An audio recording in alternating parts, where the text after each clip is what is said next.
when you look at the 51 truck of Kyle Busch, you know, they're somewhat walking a tightrope here, because the last thing they want to do is pit too soon and get burnt by caution by someone that stays out there. So that's what's on the shoulders of Doug George, the crew chief, right now. But as I mentioned, you don't want to run out of fuel either. There's Doug George right there on top of the pit box. Man, they are doing some calculating, aren't they?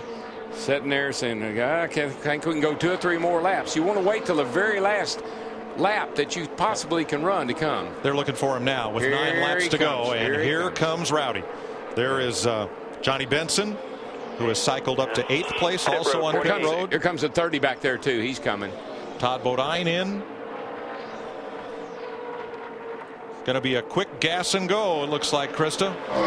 Absolutely. I don't even know if they need the co in Sunoco. Just a splash and go for Kyle Busch. Doug George, the crew chief, said, nice and easy, Kyle, don't slide the tires. And then he stopped. He said, what am I talking about? You know exactly what to do. Kyle Busch, the leader in this race, coming in, and he hits his pit stall for a splash and go. Just a little bit of fuel for the 51.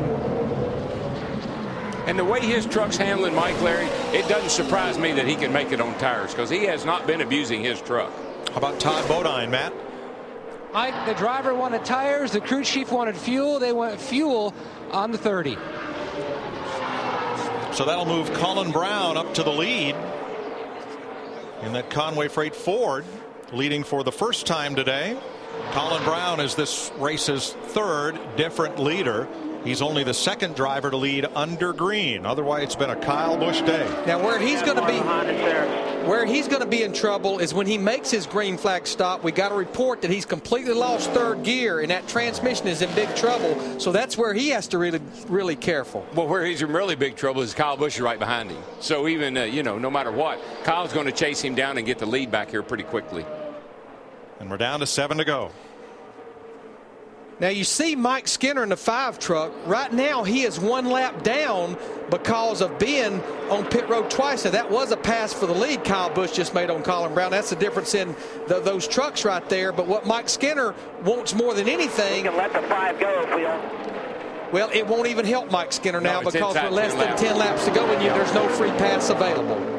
I would say Kyle Busch is about to win this tournament by a dozen strokes or so. He's put a whipping on him today. Well, and I think this is so good for Kyle Busch, because think about it. He finished 2nd last week at Daytona in the Camping World Truck Series race. He had the car to beat in the Nationwide Series race and didn't win it. And we know, I don't think anyone was going to beat him in the Daytona 500, but he got caught up in that wreck. So this has to make him feel so good. Mike, you're right. I think he could sweep the weekend here in all 3 series.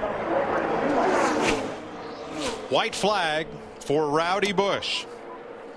56th start in the Camping World Truck Series, seeking to win California for the 2nd year in a row. A lot of guys are going to want to see those right side tires, I can tell you that. And I'd say a lot of guys from the other series, because it's the same tire. But exactly. Just think about it, Mike. 9 years ago, they told him, you can't race, you're not old enough, right here at Auto Club Speedway. Driving for Billy Ballou.